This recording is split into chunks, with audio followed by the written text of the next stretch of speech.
Good evening, Bahamas. Coming up tonight, the Bahamas braces for tropical storm weather. Find out what NEMA is doing to prepare. The Free National Movement chairman clarifies his party's position on immigration, and one local distributor providing post-hurricane relief. We've got these stories and more coming up in our news.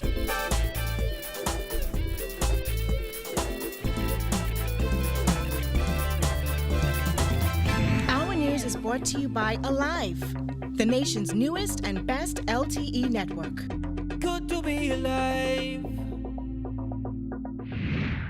Welcome to our news and thanks for joining us. I am Jared Higgs. Topping news tonight.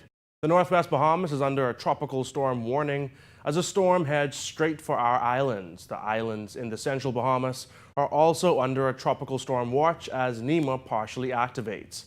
That agency hosted a press conference earlier today where Chief Met Officer Arnold King gave an overview of the storm.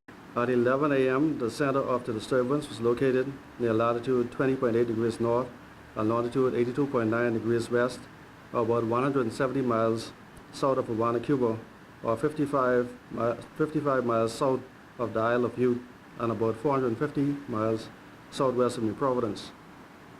The depression is moving toward the north-northeast near 22 miles per hour, and this motion is expected to continue today, with a motion toward the northeast with an increase in forward speed is expected to begin tonight and continue through Sunday.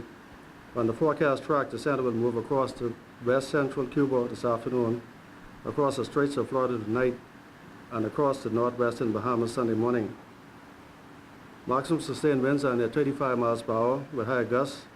Strengthening is forecast during the next 48 hours, and the depression could become a tropical storm by tonight. The storm is moving pretty quickly at 22 miles per hour, and with an increase in forward speed expected, King says that will bode well for the islands in the storm's path. In terms of flooding, right, even though we expect 40 inches of rain, if the system is moving at a slower pace, and then we would expect a greater accumulation of rainfall. Also, it doesn't give the system much time to develop, and it should move rapidly through the Bahamas, so that's a good thing. The first islands to feel the storm's impact should start experiencing conditions in the wee hours of Sunday morning. Andros should begin to experience tropical storm force winds around 3 a.m., Bimini around 4 a.m., New Providence, Grand Bahama, the Berry Islands, the Northern Exuma should begin to experience tropical storm winds around 5 a.m., and Eleuthera and Abaco around 7 a.m. tomorrow. King says another good sign is the presence of a cold front that will ultimately break the storm up. There's a cold front, which is also a good thing. The cold front should pick up the storm, and eventually they will merge, and the front will actually absorb the storm. But unfortunately, it will already be through the Bahamas by that time. So we expect like within 72 hours, the system should be absorbed by the front.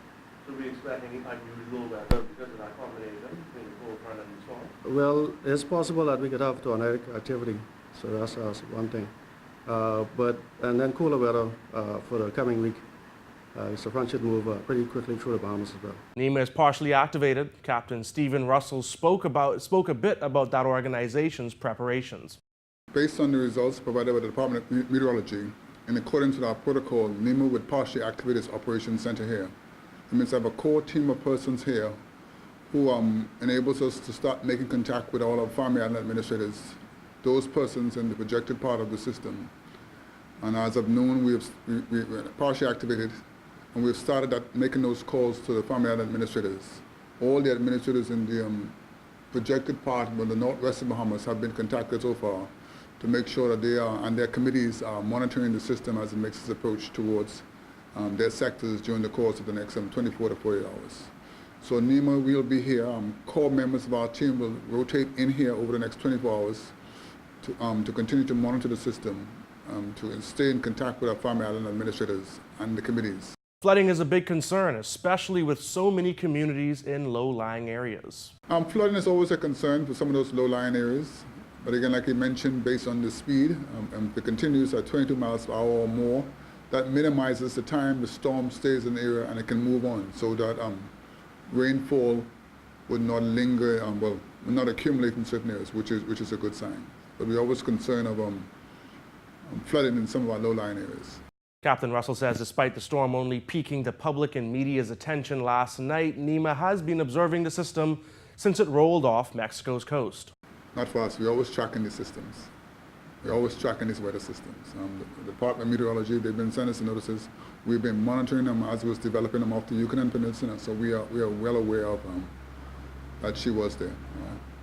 That's why they put out the alerts yesterday on the watches and warnings accordingly, and we do our part once we have that information. Of course, many in the Northwest Bahamas are grappling with damage done by past storms. Well, those islands, particularly in Bimini and Grand Bahama, the Berry Islands, like I said, they've been through a number of storms over the past years, Hurricane Matthew and Irma, well, Hurricane Matthew and Joaquin for some of those islands. And some persons are still looking for some degree of assistance, some persons still repairing their homes. So any rain or anything that comes now, it does disturb those persons until they get their homes repaired. The NEMA boss says despite this not being a major hurricane, the public should treat it as a significant threat. As was mentioned, the storm, you can have some gusts, even though it's just a storm at 35 miles per hour now. There's a potential for it to increase in intensity as it comes and it clears the northern coast of Cuba. And when it gets into our territorial waters, there is the chance for it to intensify. But even does not develop into a full-blown storm. Okay, there is the potential for the rain, the flooding, and tornadic activities. So we always urge persons to always monitor these systems, safeguard themselves. If water does accumulate anywhere, be mindful of where the road ends or starts to make sure that they don't find themselves driving off the roads in certain areas. Okay, so those are things we always urge persons to always be mindful of where they are and their general surroundings. When we return, find out what the F&M chairman has to say about the government's apparent shift in immigration policy. You're watching our news.